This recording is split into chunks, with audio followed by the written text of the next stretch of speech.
Hi, Viki, how are you? Good to see you. Good to see you.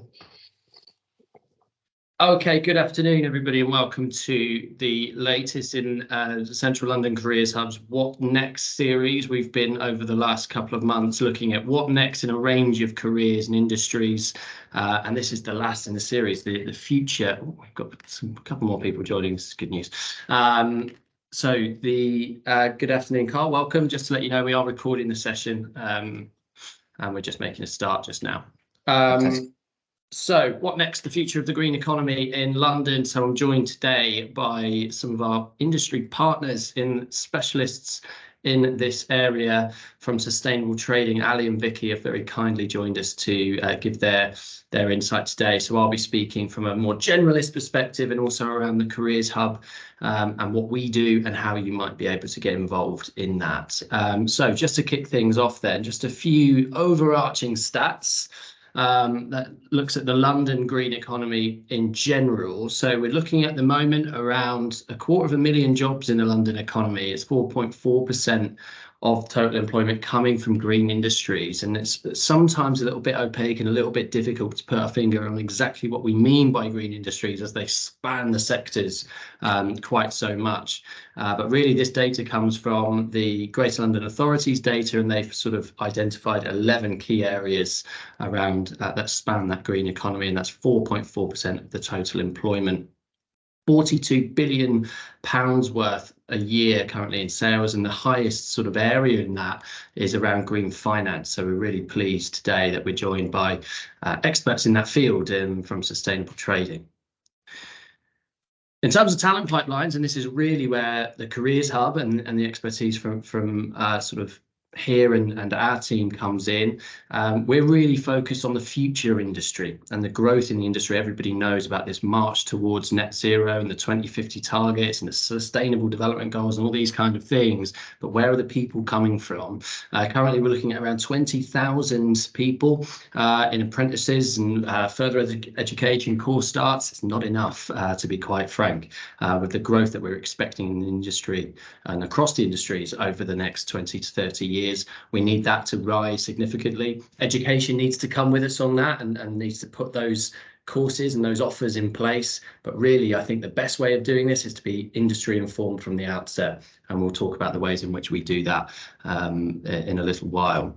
When we look at the current kind of entries to the green economy within London, they're coming currently from other sectors way more. There's actually almost the size of the sort of labour market within green skills at the moment, again in other sectors, and that's most keenly felt again within green finance, where it's actually 5 times as many workers working in finance than they are working in sort of green sustainability roles there. Green skills, just knock all of those off. What we've got to be really keen on and I think really clear when we're building this offer over the next 10, 20, 30 years from a policy perspective down to the operational aspects, we need to ensure that we're not exacerbating already sort of inequalities that's being seen within the labour market as a result of that. So skilled craft roles, 20%, I mean, that's high. That's compared to about 6% across the London average currently in other sectors.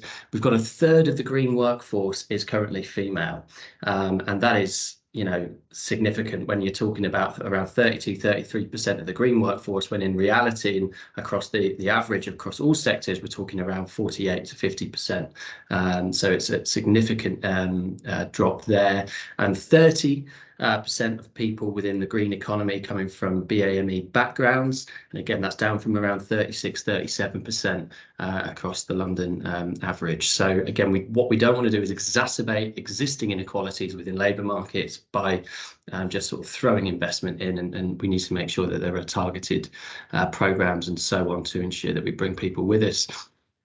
Future forecasts. Where are the jobs coming from? And I've mentioned there around we need to be doing more in terms of promoting the green economy and so on. Currently, we're looking at around, as I say, 234,000 jobs within the London green sector. That's going to rise significantly by around 100,000 more jobs within the next 5 to 8 years. And you know, up to 750,000 almost by 2050 should current plans bear out. And where are these going to be most keenly felt? Well, finance is huge. It's going to be around half of the green economy within London. Not a surprise given the sector makeup of London generally. And then you can see our nearest next two being power and energy, 16.4%, and then transport down at 11.7%. So you can see it's dwarfed. Even the nearest two are dwarfed by the finance sector there, which hopefully is a good point to hand over at this stage to Allie Marchand, who's going to join us and give us a bit more information around sustainable trading and the challenges and the opportunities facing this financial sector within this through this lens. So over to you, Allie. Great. Thanks, Connor, and thanks for inviting us today. I'll just start by giving a bit of an overview on sustainable trading for those of you who aren't familiar with our organization. So we are a nonprofit membership network, and we focus on environmental, social, and governance sustainability in the trading industry. We set up and went live about just over a year and a half ago with the intention of addressing a gap that had existed previously in the industry, and that being, what is the trading industry doing to support its ESG investment goals? So there had already been some work being done on sustainable investment, but we focus on what the trading industry itself is doing to consider ESG. So what are the people and the technology that operate the industry, how are we considering that ESG performance? So we currently work with 56 member firms, and those range from asset management firms, banks and brokers.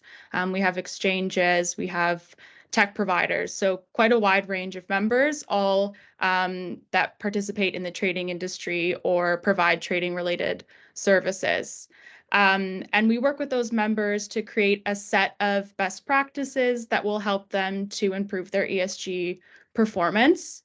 A big part of the E tends to be the high performance trading technology and the large amounts of energy and resource consumption that occurs within those. The S, things like diversity in the industry, and then good governance that goes above and beyond regulation. So that's a bit about our organization, and I'm just going to start with our first point about the changing labor market within the trading industry, and how we kind of see that evolving in the next few years and moving into the future. So the first point being around job roles. I mean, as we just saw with Connor's slide earlier, it feels like there's an ever-growing amount of sustainability roles across all industries, and that holds true in financial services. But something that we kind of see progressing in the next few years is that those roles will kind of filter down at the business unit level. And so that's why a lot of the work that we do, or all of the work that we do, essentially focuses on the trading unit. And I think that not only will we see roles with titles that are specific to sustainability, but also seeing ESG objectives within the roles of all traders, really. So that's something that we encourage from our members. We have a best practice built around the idea of having each and every trader have their own ESG objectives that they can focus on. The second point being around diversity, equity, and inclusion. So I think rightfully it's something that there's been growing attention to, and we know it's really important to focus on DE&I. Workplaces that create a more inclusive and diverse workforce will have better business performance as a result of increased profitability, increased creativity, increased innovation. So we know that it's something that's really important. But the trading industry is not, maybe not thought of as the most diverse industry. And so it's something that's going to be really important to change in the future. To give you an example, as of 2020, only 20% of trading and sales roles were held by women. So there's a lot of room for growth, and it's something that we think will be important to focus on going forward. And then the final point being around employee well-being. So I think as a new generation enters the workforce, we're seeing that, again, everywhere across all industries, employees are asking that their firms are providing them with support that will help with their mental and physical well-being. And again, we know it's something important for business performance. So firms that have really good employee well-being initiatives or strategies will have better employee hiring, better employee retention. So again, it's something that's important, but then the trading industry historically, I think, has maybe has this perception of being a bit more cutthroat. And some of the work that we do has shown that traders experience some unique social and structural constraints that their colleagues may not experience as well. So something, and I'll give an example. So working long hours at the desk, or even the stress associated with managing large sums of money. So things like that are kind of unique to the role. And I think it's important that the corporate level employee well-being initiatives and strategies are filtering down at the trading unit level and considering the needs of traders. So that's it for me on changing labor market. I'm going to pass over to Viki, who's my colleague, also a sustainability consultant at Sustainable Trading, and she's going to talk a bit about career challenges and engaging with young people in the industry. Thanks, Allie. Hi, everyone. Thanks for coming today. So I'll just pick up the conversation there, talking a little bit about future career challenges regarding sustainability and how that's going to impact candidates' experience in the labor market. So the first point is to understand that the job roles that exist today in the trading industry, amongst other sectors that are starting to value sustainability more, are going to look a little bit different moving into the future. So a lot of organizations currently have specific departments to focus on corporate ESG, but even more organizations are looking to adopt that. And companies that have those in place, they're looking to expand corporate ESG. So that means more roles focusing on that specifically. Also, historically, many companies have had HR departments, and now many firms are looking to incorporate specific roles around DEI, diversity, equity, and inclusion. So this is just a shift in what the labor market will look like, both in the trading industry and other industries. Something quite specific to finance, though, is that regulation can have a massive impact on the job roles available. The regulation changes can impact what firms open up, what jobs exist. So that's something to understand. It's quite ever evolving. So you can think about this both in the job roles themselves that can look quite different moving down the line, but also the responsibilities of everyone else within the organization. Because if there are certain goals at the corporate level, those have to be met by departments. So let's say hypothetically you're a technologist, there are now roles looking to incorporate sustainability into that technology role, really creating a new role within itself with different areas of knowledge that will be valued for that position. Something else to keep in mind is that ESG itself is developing and changing. It's not static. So we can see this in a specific example of greenwashing becoming something that companies are now even more aware of and trying to avoid. A lot of companies are taking this seriously. They're measuring long-term impact and doing things to acknowledge this, when in the past it wasn't a claim that maybe a lot of companies were thinking about. Another example is diversity and social impact. So something that our organization looks at is to try to encourage firms to reassess their recruitment processes. There's a lot of really great research out there about how certain job language can attract male and female candidates differently, where candidates are sourced from, what universities they come from, and schools. This can impact the socioeconomic diversity of the candidate pools. So even the recruitment process itself seems to be adjusting, and that's going to impact people who apply to these roles in the future, hopefully for the better. And I'd say one of the last challenges here that Allie spoke about a bit is the corporate sustainability and the employee sustainability, which is a large majority of our work. So for example, if there's a corporate net zero policy, how does that impact departments reducing emissions? And really understanding that all roles are impacted by what the corporate does to try to become more sustainable, but also employees that are trying to push their organizations from the inside to become more sustainable. And hopefully in the future, those work more succinctly hand in hand, because at this point in time, we're seeing that they can be quite separate. So moving on into how engaging with young people can help with the process of them seeing the future of this industry. The first thing, which is great, is that young people already prioritize sustainability. This isn't something that they have to learn about, something that they have to be taught about, our current climate crisis. They're all very aware. So hopefully the next generation coming into the industry will consider ESG and sustainability even more. And we see that a lot of firms are prioritizing attracting a more diverse talent pool and having a more representative workforce of our society. So while organizations are trying to attract these candidates, we really need to make sure that students have access to roles in the trading industry. This has to do with where they can find these roles, where they can apply, what type of skills they need, but also understanding that the trading industry is made up of roles apart from just being a trader. So there are technologists, computer scientists, sustainability roles themselves, and overall just helping them adjust to this evolving employee landscape within the industry as it's moving to a more sustainable place. So overall, our key takeaway that we'd like you to move on with is that the trading industry is becoming more sustainable, and this will impact the future labor force, hopefully for the better. Thank you. Yeah, back to you, Connor. Thank you both. And so interesting, I think, from a kind of unique industry insight there and case study, really, in terms of bringing some of those, we work across the piece and we can sometimes get lost in, I think, the stats, when actually really what we're looking at are those practical fundamental changes that are happening in all sorts of industries. And this is a fantastic example of one. So thank you for bringing that to life. Quite as comprehensively as you have there.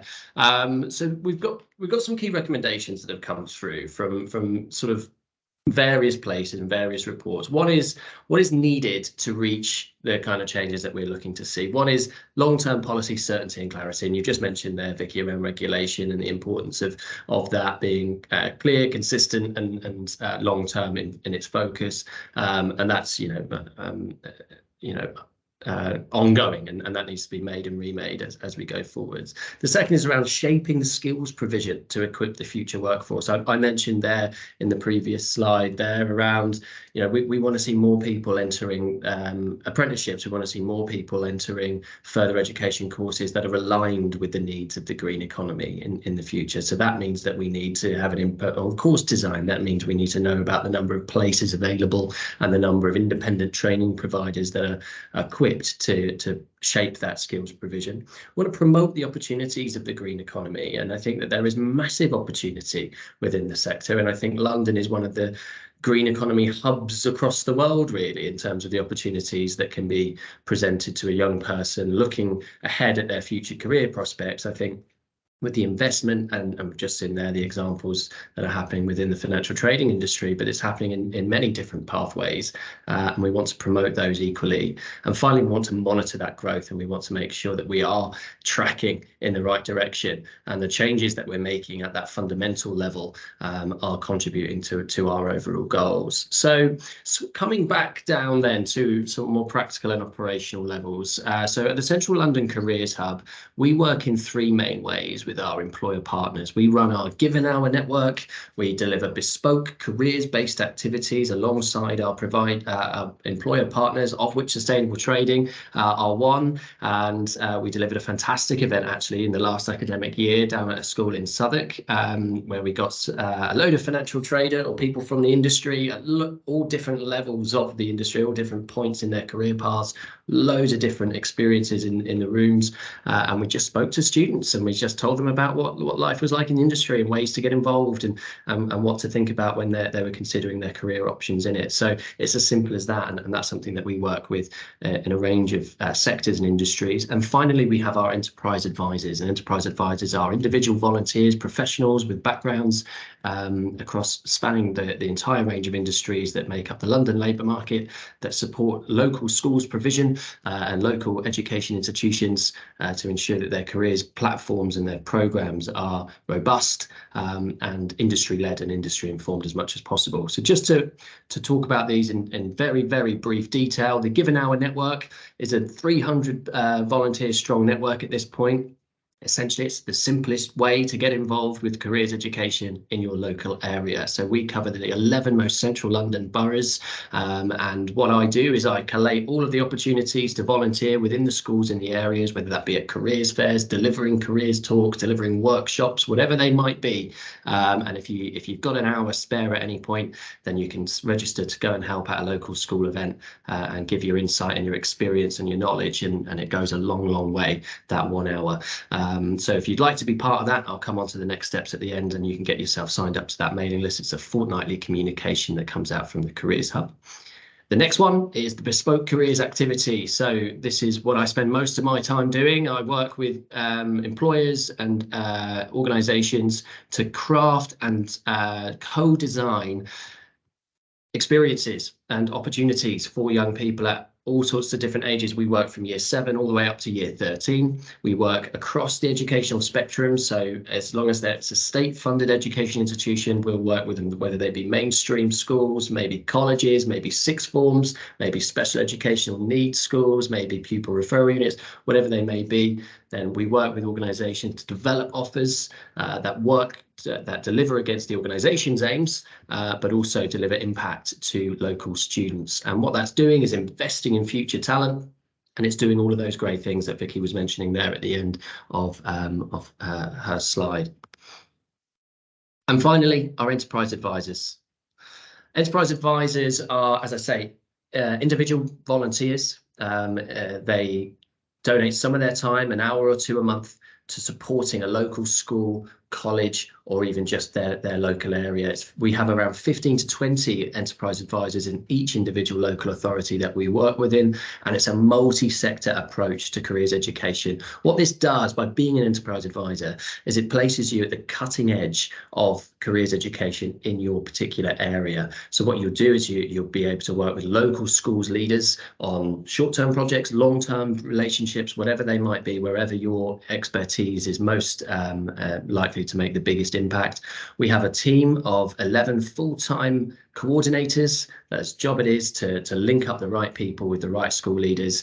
You become a bit of an expert in careers education by being an enterprise advisor. You get access to additional training, CPD all year round, and so on. And I can honestly think I've been working on youth programs now for 12 years. I think this is I've seen some of the most impactful youth work I've seen through enterprise advisors really just going in and sharing their expertise and their knowledge and supporting school leaders to really make sure that their industry is being represented fully within the experience of the young people at their school. So we're coming to an end. I want to leave some time for questions. So I just want to make sure that we get these on. So what next? If you're interested in the work of the Careers Hub, or you're interested in doing similar to what Sustainable Trading have been doing over the last year, then get involved. You can sign up to be an enterprise advisor using the sign up form. I'll include all of this in a follow-up email for you as well. Or you can just visit our website at londoncareerscentral.co.uk. And if you want to book an in-house presentation for your own staff teams, I'll be more than happy to deliver those as well. And you can get in touch with us on the email address that you can see there on the screen. Now, we're all over the internet these days, so you can head to our website there. As I've mentioned, we're on YouTube. I think this video might find its way onto the YouTube channel at some point. Somebody more technically savvy than me will be able to do that. And then we've also obviously on LinkedIn as well, and we post quite a lot of opportunities, resources, templates, research, and so on that LinkedIn page. So do go and find us there if you're keen. That's everything from us, I believe, at this point in time. So I'm going to throw it open to you guys. Does anybody have any questions, observations, anything at all? We've got 4 minutes. So yeah, anything from you. silence at the end, I'll take as good. Hi, it's maybe. Nick, actually. Hello, Nick hi Nick. Johnston, just to say, hey, very interesting. Thanks very much. Just in terms of, you said this was the last of the presentations that you've done. What are the subjects matter have you been covering in previous presentations? Yeah, really good question. So we've been quite sector focused. So we've been looking at growth within certain sectors. So we've done one in hospitality, we've done one in digital skills, and so on. Now we haven't recorded those because they were slight dry runs, I've got to say, but we are looking at delivering a new series of these kind of presentations in the new year with industry partners that we've identified, very similar to the way we've run this one today. And again, they will likely be recorded and then shared as well. So yeah, but they've been sort of focused on specific sectors and growth within those sectors. Perfect, thanks. But the calls to action have always been the same. Those last slides, that was the easy bit because I've done that a few times now. So yeah. Okay, well, if there's nothing else, thank you so much for joining us this afternoon. I hope you found it useful. I will be following up with some of those follow-ups and calls to action, as I've mentioned at the end. But thank you for sharing your time with us and have a great rest of your day. Cheers. Thank you very much. Thanks, Thank everyone. you. Bye. Bye. Thank you.